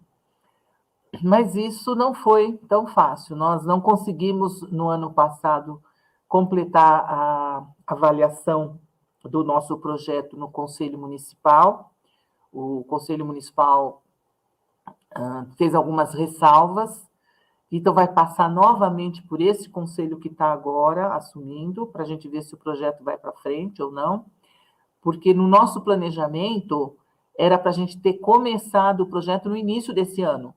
Então, quando chegaria junho, julho, agosto, né, que seria o processo eleitoral, a gente já teria os grupos formados, os grupos de facilitadores para elaborar as ações educativas. Como isso não aconteceu, o que a gente está orientando? Então, cada região está se organizando, fazendo o mínimo, né, possível. Então, por exemplo, essa questão que hoje mesmo, essa iniciativa que a Norte está fazendo, foi um jeito de pensar um caminho aí para a região toda. É uma região grande demais, né? São muitos conselheiros. Então, começar com essa live, tratando de assuntos, assim, assuntos mais importantes, e daí, cada supervisão também fazer o seu planejamento específico. Então, as pessoas, tem um monte de gente me pedindo, gente para ajudar, né, ajudar a elaborar essas ações educativas. Então, o nosso propósito não é só o propósito de curso, né, curso no modelo de curso só, mas outras ações além dos cursos, que é o que a gente chama de ações de educação permanente. Então, por exemplo, está na hora de a gente ver o relatório de gestão, né?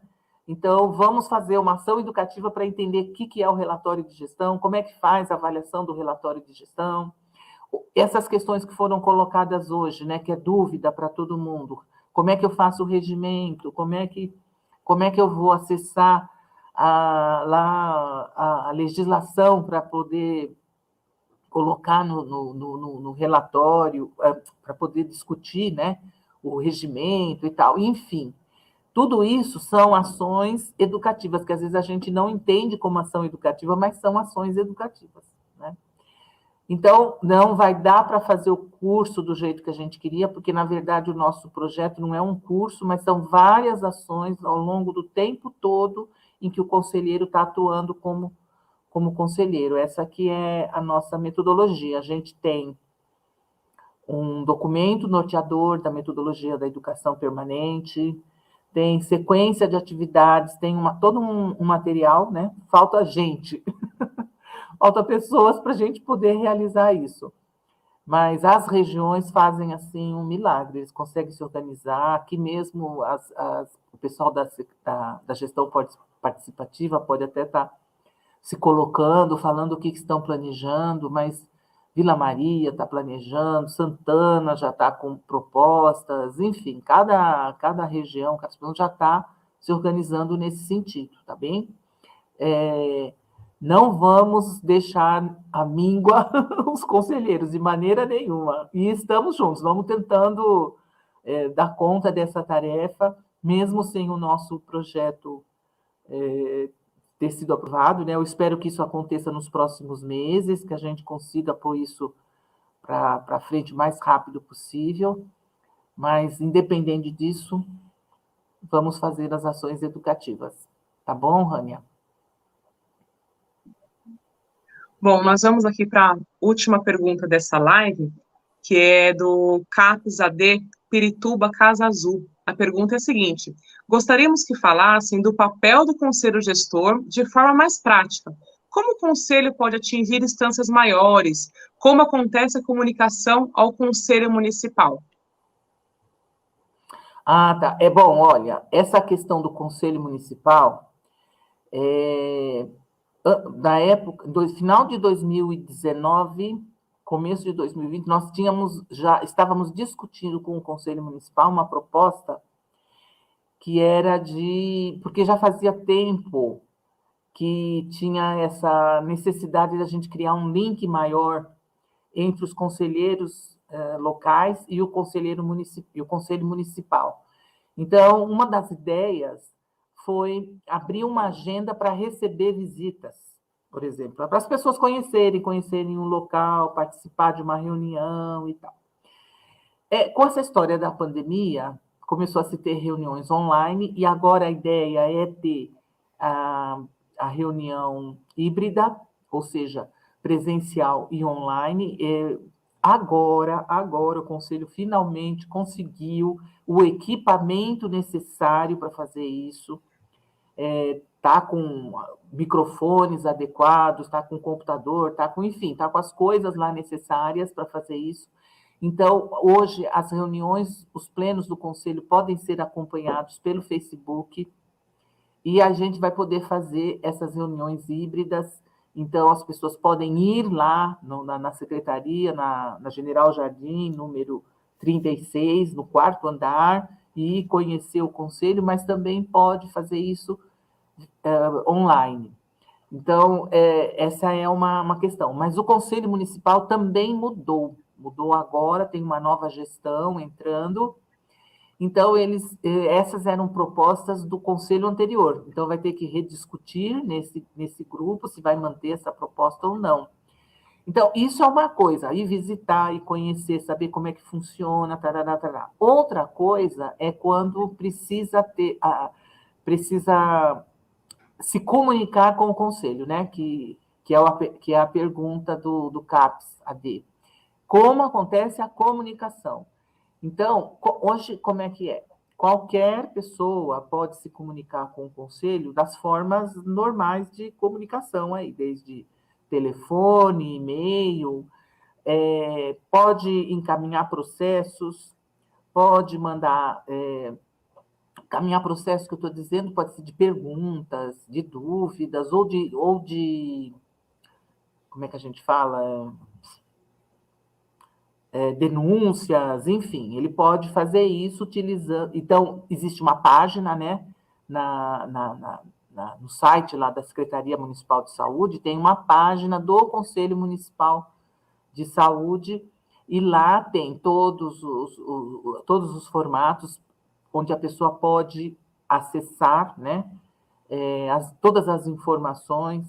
Tem a página lá que fala do planejamento. Tudo isso a gente mostra nos cursos, nos encontros, né, presenciais ou não, das ações educativas, porque é muito importante isso que você está colocando, né, o pessoal do CAPS aí.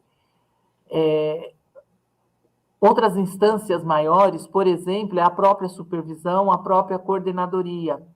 Então, os conselheiros das unidades podem e devem conhecer, né, essa estrutura dentro da própria região. Então, tem regiões que preparam isso logo de cara, né? Então, hoje, por exemplo, vocês conheceram já a coordenadora, né, da região, conheceram o pessoal da gestão participativa.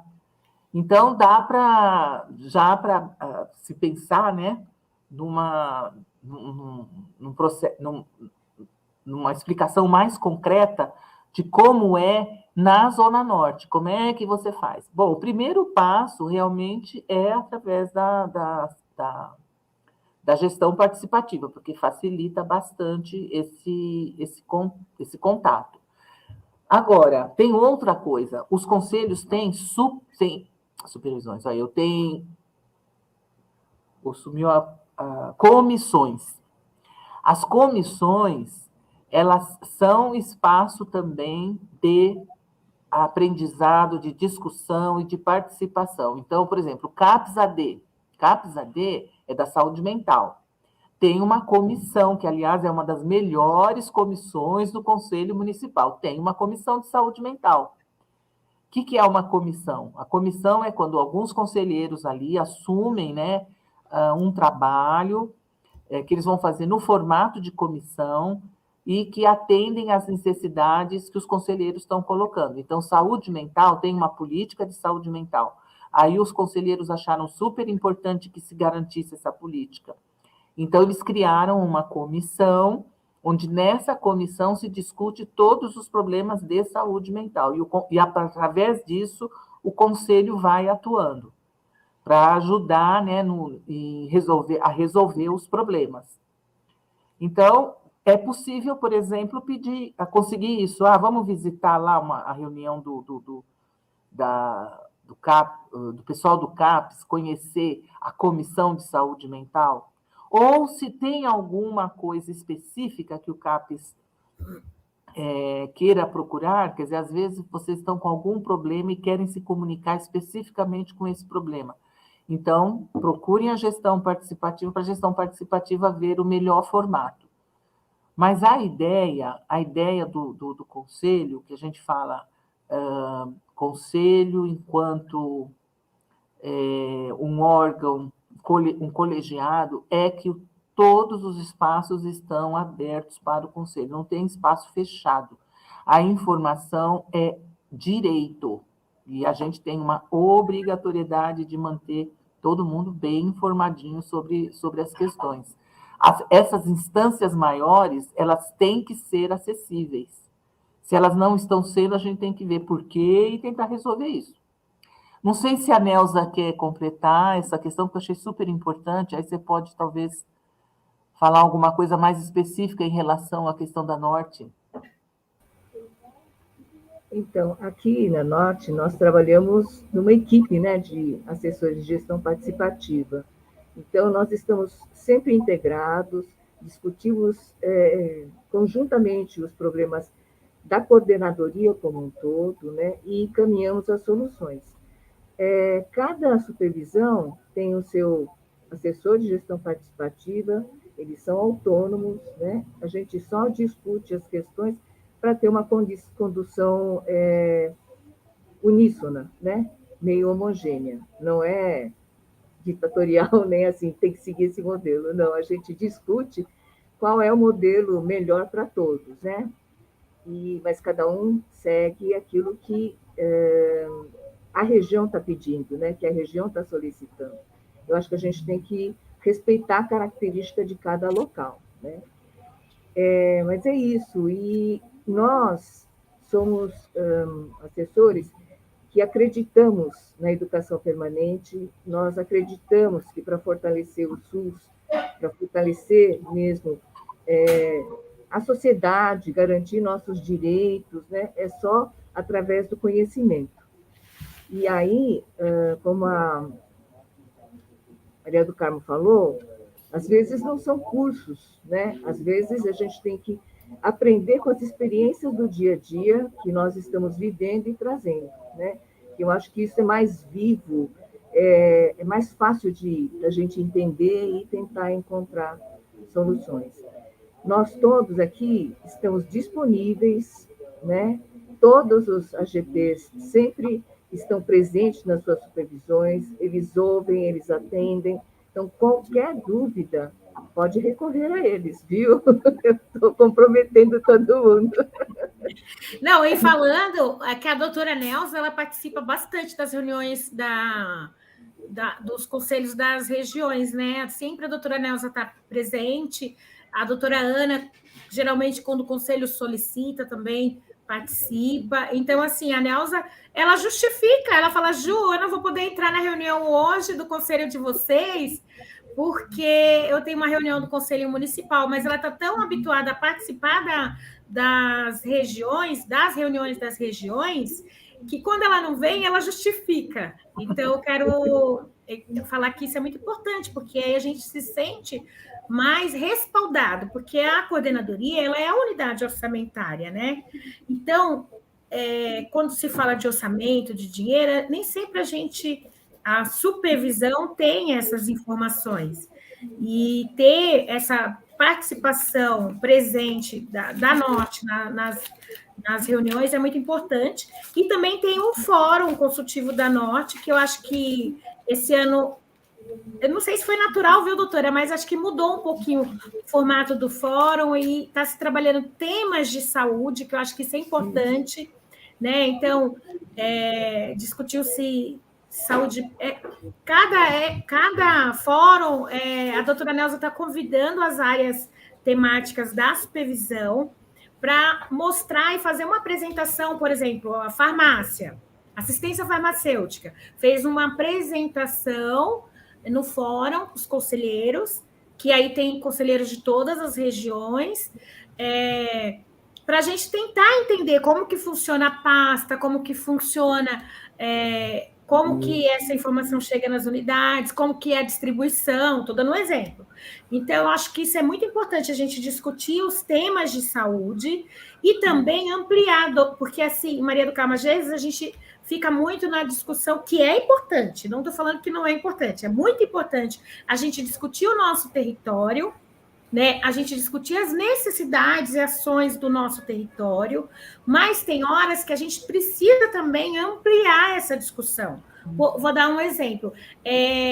Não só discutir a falta do CAPS naquela região X, ou a gente precisa muito de um CAPS, eu estou dando um exemplo da saúde mental, porque eu sou da saúde mental, mas sim discutir como que está a política de saúde mental como um todo no país, né? O que mudou na política de saúde mental, né? Qual que é a política de saúde mental do município? E aí, outros temas também, por exemplo, a gente está precisando de um recurso para a construção de uma UBS tal. Olha o chat privado, viu, Joelane? Dá uma olhada aí. Então, como que está essa discussão maior? Como que está o orçamento para São Paulo como um todo, para o Brasil como um todo? Então, tem horas que a gente tem que discutir temas de saúde e tem hora que a gente também tem que ampliar o debate, porque eu cito um exemplo aqui da questão dos NASF. Teve uma política maior que cortou os investimentos no NASF, por exemplo. São Paulo conseguiu segurar. Então, São Paulo ainda tem algumas equipes de NASF nos territórios. Mas e outro município lá? Por exemplo, um município pequeno, que às vezes não tem recurso. Por isso que, às vezes, a gente tem que ampliar o debate tem que ser ampliado, porque nós não estamos sozinhos, não é só São Paulo no mapa do Brasil, tem toda uma questão, e que vai influenciar, por exemplo, cidades do entorno que não conseguiram financiar a questão do NASF, elas acabam vindo para São Paulo, que interfere também nas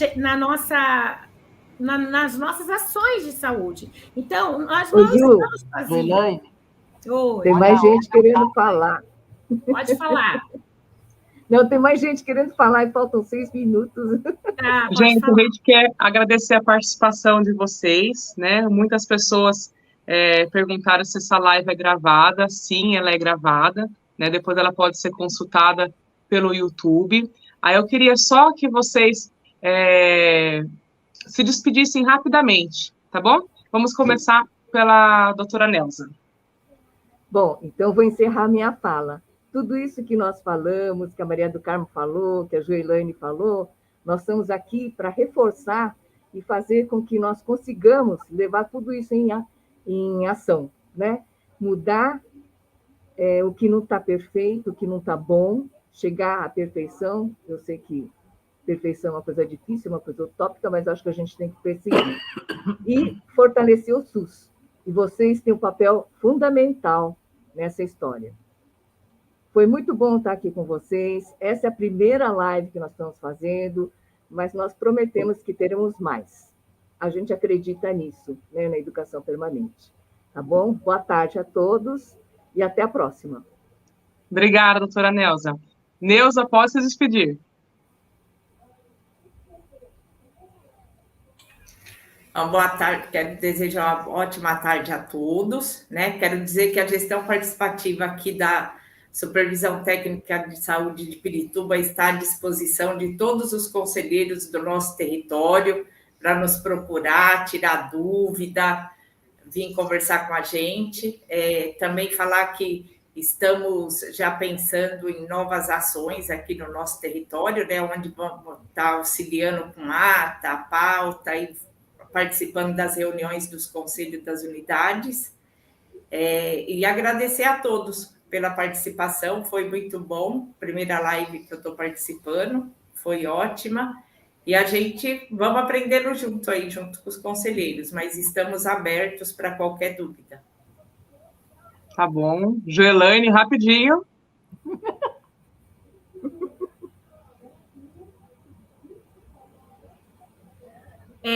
Boa tarde, eu agradeço demais a todos vocês e vamos aí continuar na luta pelo SUS.